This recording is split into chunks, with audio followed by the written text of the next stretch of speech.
예수님의 사랑 가운데 언제나 우리를 치유하시고 또 회복시키시는 주님의 사랑에 관해서 함께 나누기를 원합니다. 우리는 요즘 시대를 살아가면서 굉장히 많은 정죄의 시대에 살고 있다 이렇게 생각이 듭니다. 이 정죄라고 하는 것이 다른 사람이 나를 정죄하는 것도 있고 외부로부터의 정죄도 있고 또 자기 스스로 자기 자신을 정죄할 수도 있습니다. 그래서 안과 밖에서 우리는 계속해서 누군가 이 정죄의 돌을 들어 우리 자신을 그렇게 정죄하는 그런 시대 속에 살아가고 있다 이렇게 생각이 들어요. 외부로부터의 정죄는 어떤 게 있을까요? 사람들로부터 듣는 어떤 비난, 또 비방, 또 너 그렇게 살면 안 돼, 너 잘못했어, 너 이렇게 하면 안 돼 하는 이런 여러 가지 말들, 이런 것들이 우리에게 정죄로 다가올 수 있습니다. 예를 들어서 나도 별로 그렇게 하고 싶지 않은데, 나도 그렇게 살고 싶어서 하는 게 아닌데 나도 모르게 우리 연약함이 있어서 그런 부족한 모습들을 보일 때가 있겠죠. 예를 들면 뭐 학업에 있어서 그럴 수도 있고, 때로는 어떤 직장 생활에 있어서 어떤 업무를 수행하는데 나도 잘하고 싶었는데 때때로 그 능력이 다 미치지 못해서, 아니면 내가 아직 그 일들이 손에 익지 않아서 실수를 하거나 또 어떤 그런 잘못을 했을 때, 그런 일들이 사람들로부터 그런 말을 들으면 우리에게 그런 정죄감이 듭니다. 아, 나는 안 되는 사람인가? 나는 정말 못하는 사람인가? 나는 정말 쓸모가 없는 사람인가? 나는 정말 아무것도 안 되는 무능력한 그런 사람인가? 우리 스스로 그렇게 정죄감이 들 수가 있습니다. 사람들로부터 비난이 있고, 또 다른 사람은 별 얘기하지 않는데 자기 스스로 자신을 정죄하는 경우도 있습니다. 사람들이 모르는 어떠한 죄를 지었을 때 사람들은 모르지만 내 안에서 내 안의 양심이 나를 계속해서 찌르는 것이 될 수 있겠죠. 아, 내가 예수님 믿는 사람인데, 내가 신앙인인데 내가 이렇게 살아서 되나? 내가 이런 죄를 짓고 계속해서 살아도 되나? 그리고 때때로 사람들 앞에서는 그렇게 살지 않는 것처럼, 정말 거룩하고 신실하게 살아가는 것처럼 내 자신을 계속해서 포장하고 뭔가 가면을 쓴 모습을 그렇게 유지하며 살아가고 있을 때, 스스로를 정죄하는 자식이 자신에 대한 정죄감은 점점 더 커지게 될 겁니다. 그래서 이렇게 사람들로부터의 정죄와 또 자신 안에서의 정죄 속에 많은 사람들이 노출되어 있는데, 이것에 대해서 대부분 자유하지 못합니다. 그래서 계속해서 이런 정죄감이 스스로를 옥죄고 얽매고 괴롭게 하면서 이 죄의 늪에서 계속해서 빠져나가지 못하도록 사탄이 우리에게 그러한 시험을 한다는 거죠. 봐봐, 역시 너는 벗어날 수 없어. 너는 역시 지금 너의 현재의 모습에서, 너의 현재의 삶에서 너는 결코 빠져나갈 수 없어. 잠깐 좋아진 것처럼 보이지? 너 그거 착각이야. 너 다시 이 자리로 돌아올 거야. 너 다시 같은 죄를 범하게 될 거야. 또다시 너는 실수를 하게 될 거야. 너는 역시 또다시 넘어지고 미끄러질 수밖에 없어 하면서 사탄은 계속해서 우리를 고발하고 우리를 넘어뜨리려 한다는 것입니다. 오늘 한 사람이 나옵니다. 가늠한 여인이죠. 이 사람은 두말할 것 없이 정말로 죄를 지은, 잘못을 한 사람입니다. 그것도 어떻게 빠져나갈 수도 없어요. 왜냐하면 가늠하던 그 현장에서 붙잡혀서 지금 이 사람들 앞에 현행범입니다. 그래서 광장으로 끌려 나왔어요. 많은 사람들이 이 가늠한 여인에게 돌을 던지기 위해서 이 자리에 모였습니다. 왜냐하면 이 당시 구약의 모세의 율법에 의하면 가늠하다가 붙잡힌 사람들에게는 돌로 쳐서 죽이라고 하나님께서 명령하셨기 때문에, 그 율법을 지키는 유대인들은 그 율법을 그대로 이행하기 위해서 그 자리에 모였던 것입니다. 그런데 여기에는 이 바리새인과 서기관들이 또 한 가지의 음모를 더 꾸밉니다. 단지 이 여인을 정죄하기 위한 뿐만 아니라 거기에 예수님을 곤경에 빠뜨리기 위해서 이 자리에 모아놓은 것이죠. 왜냐하면 이때의 이 유대 사회는 로마의 지배를 받고 있었기 때문에 재판을 할 수 있는, 사람의 생명을 가지고 사형이나 혹은 어떤 재판을 할 수 있는 그러한 권한이 유대인들에게는 없습니다. 그래서 이 재판은 오직 로마 총독에게 상소해서 총독이 뭐 사형을 내려라, 혹은 뭐 곤장을 쳐라, 아니면 석방해라, 이러한 판결권이 로마 총독에게만 있습니다. 그래서 만약에 이 여인을 데려다가 예수님이 이 사람은 율법을 어겼으니 그대로 돌로 쳐서 죽이십시오 라고 말한다면, 이것은 뭘 어기는 게 되죠? 현재 이 사회에 있는 현행법인 로마의 법을 어기는 게 됩니다.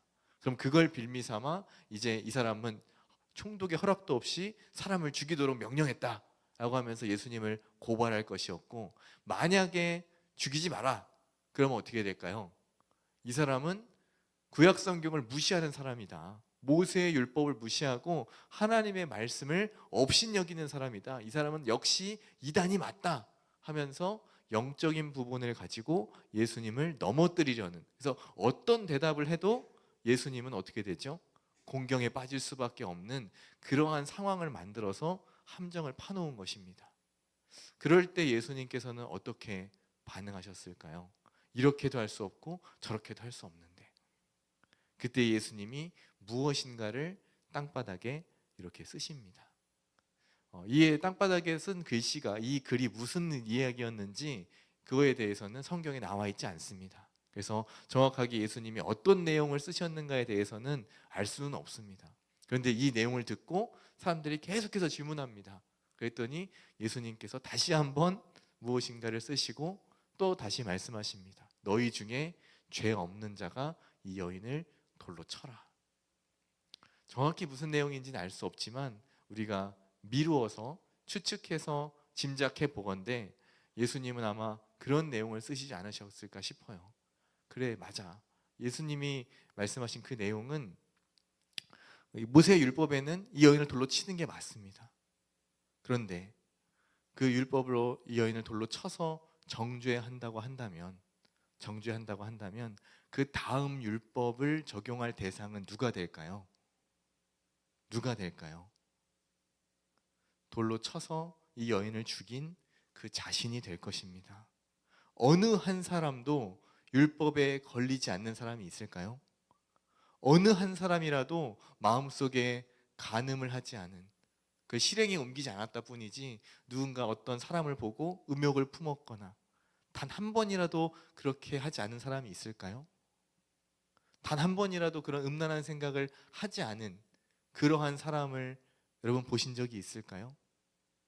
단 한 사람도 없을 거예요. 단지 그냥 행동에 옮기지 않았을 뿐이지 마음속으로는 수십, 수백, 수천, 수만 번씩 우리는 계속해서 무엇인가 죄를 짓고 있습니다. 거짓도 하고 거짓말도 하고 다른 사람에 대한 증오심도 있고 미워하는 마음도 있고 음란한 마음도 있고 또 정죄하는 마음도 있고 시기와 질투와 교만과 이런 온갖 악한 마음들이 우리 마음 가운데 가득 차 있습니다. 그래서 예수님은 아마 땅바닥에 그런 말씀을 쓰시지 않았을까 싶어요. 하나님은 우리의 마음을, 그 중심을 꿰뚫어 보시느니라. 이건 지극히 개인적인 저의 묵상입니다. 그렇지만 아마 이 말씀을 듣고 그 자리에 있던 수많은 사람들이 마음의 양심의 가책을 받았을 것 같아요. 겉으로 비록 행동으로 우리가 옮기진 않았지만, 그래 맞아, 나도 그런 생각을 했었지, 그래 맞아, 나도 그런 마음속으로 그런 죄를 지었지. 만약에 하나님께서 내 마음속에 지었던 그 생각으로 지었던 그 말로 누군가 듣지 않는 혼잣말을 했던 그 내뱉었던 그 악한 말들, 그것들을 가지고 하나님이 나를 정죄하신다면 나 역시 돌에 맞아 마땅한 사람이 아닐까. 이 중에 너희 중에 죄 없는 자가 먼저 돌로 쳐라. 누구 한 사람이라도 이 여인을 돌로 칠 수 있는 사람이 있었을까요? 한 사람도 없었을 겁니다. 그래서 모두가 그 앞에서 다 물러가고 오직 예수님과 이 여인 1대1의 관계만 남았습니다. 마치 저는 이 장면을 보면서 뮤지컬 같다는 생각이 들었어요. 수많은 사람들이 나와서 왁자지껄 막 이렇게 소란을 피우고 거기에 있는 예수님 주인공과 또 이 여인이라고 하는 여주인공, 이 두 사람을 둘러싸고 막 왁자지껄 떠들다가 이제 1막이 끝나고 예수님이 그 모두를 물리치신 다음에 오직 스포트라이트 조명이 예수님과 이 여인에게만 딱 집중되어서 1대1로 예수님이 질문하십니다. 너를 정죄하던 사람들이 다 어디 있느냐? 있느냐? 주님 없습니다. 나도 너를 정죄하지 않는다. 예수님께서 죄를 그냥 덮으신 게 아닙니다. 죄가 없다고 하신 게 아닙니다. 분명히 이 여인은 죄를 지었고 자신이 죄인이라는 것을 깊이 깨닫고 있었습니다. 다만 사람들로부터의 그런 정죄와 비방과 또 사회적인 그런 무시와 모멸, 그리고 자기 스스로도 내가 가늠하다 붙잡혔다고 하는 그런 죄책감, 다시는 사람들 앞에 설 수 없을 거라는 어떤 절망감, 그런 모든 것들이 이 여인으로 하여금 고개를 들 수 없을 그러한 상태로, 절망의 상태로 이 여인을 몰고 갔던 것이죠. 그런데 예수님은 말씀하십니다. 사람들도 너를 정죄하지 못하고 나도 너를 정죄하지 않는다. 너의 죄가 있다면 이제 돌이켜서 회개하고 앞으로 가서 다시는 같은 죄를 반복하지 말라. 여기서 너의 삶이 끝난 것이 아니다. 여기서 너의 인생이 끝난 것이 아니다. 여기가 너의 마지막이 아니다. 너는 다시 일어날 수 있고 나는 너를 다시 회복시킬 것이고 너는 이제 치유받았다. 너는 이제 용서받았다. 새로운 삶의 기회를 예수님께서는 이 여인에게 허락해 주시는 것입니다. 사랑하는 여러분, 혹시 여러분 가운데 어떤 외부에 의한 정죄나 혹은 여러분 스스로 마음 가운데 여러분 자신을 용서하지 못하고 부족하고 연약한 나의 모습 때문에 나 스스로를 인정하고 존중하고 사랑해 주지 못하고 연약했던, 실수했던, 넘어졌던 나의 과거의 모습을 계속해서 되새기면서 그런 정죄와 절망감에 있는 우리 청년들이 있다면 오늘 이 주님의 음성을 들으시기 바랍니다. 아무개야, 나도 너를 정죄하지 않는다. 주님은 우리를 회복하기를 원하시는 분입니다. 그냥 넘어져 있기를 원하시는 분이 아니라 계속해서 정죄감에 휩싸였기를 원하시는 분이 아니라 다시 일어나서 우리의 길을 가고 하나님께서 기뻐하시는 길을 계속해서 걸어가길 원하시는 분이 바로 우리의 주님이신 줄로 믿습니다. 오늘 그 주님의 만지심이, 그 주님의 치유하심이 우리 모든 청년들의 심령 가운데 있기를 축원합니다. 저 역시 그런 경험이 있습니다. 제가 예수님을 믿기 전에 예수님을 떠나서 살던 죄악된 저의 모습이 있었습니다. 그렇다고 뭐 너무 망나니처럼 논 건 아니에요. 그렇지만 하나님을 떠나서 제 뜻대로 살던 예전의 저의 모습을 생각해 볼 때에 하나님이 저를 목회자로 부르셨어요. 얼마 되지 않아서, 예수님을 믿은 지 얼마 되지 않아서 초신자 때 소명을 주셨습니다. 그때에 제가 주님 앞에 기도했어요. 하나님, 왜 접니까? 제가 어떻게 거룩한 하나님의 일을 감당할 수 있습니까? 저기 목사님 아들들도 있고 저기 장로님 아들들도 있고 또 저기 신앙 좋은 권사님, 집사님들 자녀들도 있는데 왜 하필 접니까? 그리고 저의 과거의 모습 주님이 다 아시지 않습니까?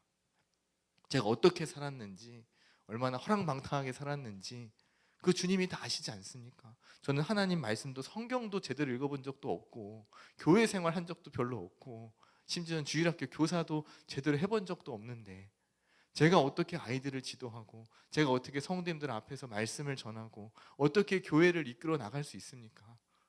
저는 자격이 없습니다. 그때 주님이 주셨던 마음은 그러셨습니다. 그래, 내가 다 안다. 너의 과거의 모습을 내가 알고 너의 부족했던 이전의 모습을 내가 안다. 그리고 그들은 그들이다. 목사님 아들도, 장로님 아들도, 권사님 아들도, 집사님 아들도 거기는 그들 나름대로 내가 사용할 거야. 그리고 나는 무엇보다 너를 사용하기를 원한다. 그 말씀 앞에 저는 엎드러질 수밖에 없었습니다. 이미 다 아신다는데, 이미 그것을 다 아시고 그럼에도 불구하고 받아주신다는데, 다시 일으켜서 쓰시고자 하신다는데 제가 무슨 말을 더 할 수 있겠어요? 아멘, 감사합니다. 주님이 부르신다면, 그렇다면 감당할 능력을 주십시오. 저 힘으로는 할 수 없으니, 저 혼자만의 힘으로는 감당할 수 없으니 성령께서 도와주시고 언제나 동행해 주시고 함께 해 주십시오. 그렇게 기도하고 났더니 마음이 한결 편안해졌습니다. 굉장히 자유해졌어요. 아, 그래, 맞아. 하나님이 모르시는 거 아니지. 예전에 내 부족한 모습 모르시는 거 아니지. 그래, 다 아신다니까. 책임지신다니까. 그럼 주님이 책임져 주세요 하고서 나아갈 수 있었습니다. 하나님이 원하시는 것은 우리가 죄를 모르고 그냥 우리 마음대로 허랑방탕하게 사는 것이 아니라 분명히 우리 죄를, 우리의 연약함을, 우리의 잘못을 깨닫고 그것을 주님 앞에 용서를 구하고 다시 회복하기를 원하시는 것이 우리 주님의 마음입니다.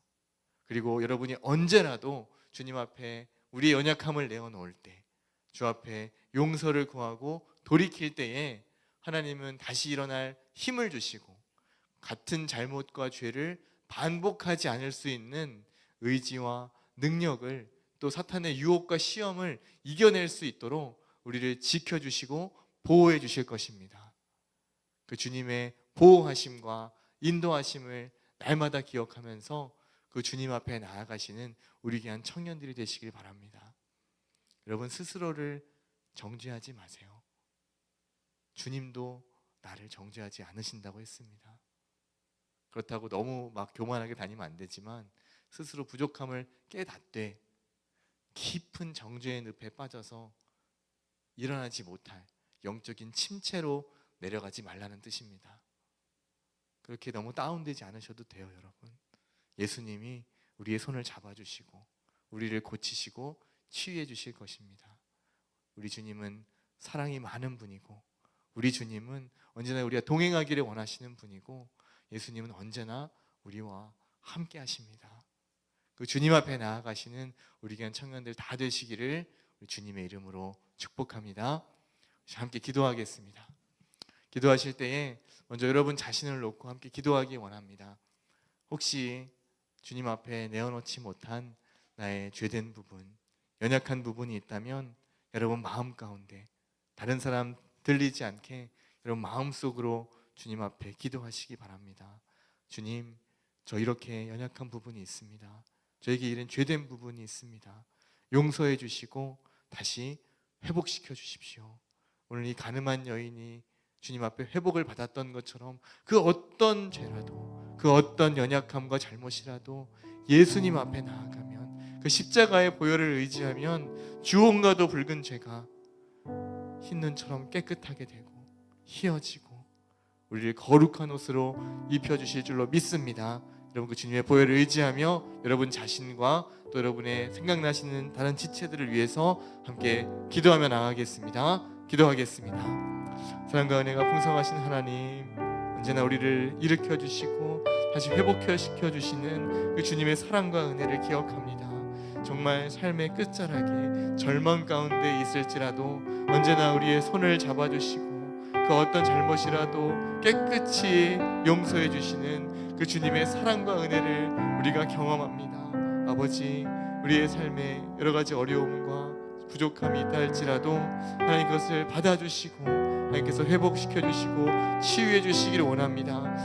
바깥으로부터의 정죄와 내 안에서의 내 마음 가운데 스스로를 용서하지 못하는 그런 나 자신의 정죄함이 있다면 하나님, 이러한 모든 죄의 사슬에서, 이 정죄의 늪에서 우리를 자유롭게 하여 주시고 다시 한번 주님 앞에 나아갈 수 있도록 인도하여 주시옵소서. 진리가 너희를 자유케 하리라 주님 말씀하셨습니다. 그렇습니다. 이 복음을 믿는다면, 주님의 십자가와 보혈을 의지한다면 우리는 자유롭게 되고 다시는 그 죄의 늪에, 그 죄의 사슬에 묶이지 않을 수 있습니다. 오직 주님의 은혜로, 오직 주님의 사랑으로, 오직 주님의 십자가의 보혈로 우리가 자유로워지고 깨끗해질 줄 믿사오니 하나님, 우리를 이 죄의 사슬에서 풀어주시고 자유케 하여 주시옵소서. 우리 모든 청년들이 이러한 삶을 살아갈 수 있도록 인도하여 주시옵소서. 주께서 날마다 동행하시며 함께 하실 줄 믿사오니 우리 가운데 일하여 주옵소서.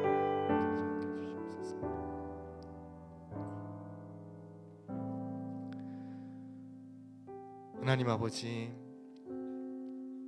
우리 마음 가운데, 우리의 영혼 가운데 새겨져 있는 아프게 작용하는 여러 가지 정죄의 말들이 있습니다. 우리의 마음 가운데 깊이 박힌 모처럼 빠지지 않는 그런 부정적인 말들이 우리의 심령 가운데 가시처럼 박혀 있습니다. 예수님의 그 피 묻은 손으로 그 정죄의 못과 비난의 가시를 뽑아 주옵소서. 예수님의 보혈로 그 모든 상처가 깨끗이 치유되고 회복될 줄 믿습니다. 하나님, 우리 청년들의 삶 가운데 동행해 주시고 조각난 심령 가운데 깨져 있는 마음 가운데 주님의 사랑으로 덮으셔서 다시 치유하시고 회복하시고 만져 주옵소서. 그래야 주님의 사랑을 날마다 느끼며 또 경험하며 그 주님의 사랑에 동행하는 우리 귀한 청년들이 될 수 있도록 은혜 베풀어 주옵소서. 우리를 회복시키시고 치유하실 주님을 기대하오며 예수님의 이름으로 기도드립니다. 아멘. 이제는 우리를 위하여 먼저 찾아와 주시고 자신의 모든 것을 아낌없이 내어주신 예수 그리스도의 은혜와 아들을 내어주신 하나님의 크신 사랑과 우리 안에 함께 하셔서 주님 앞에 나아가게 하는, 주 앞에 회개하고 돌이키게 하는 성령 하나님의 교통하심이 치유되고 회복되어 주님과 동행하고자 결단하며 나아가는 우리 귀한 청년들에게, 함께 예배하는 모든 성도들에게 이제로부터 영원토록 함께 있을지어다.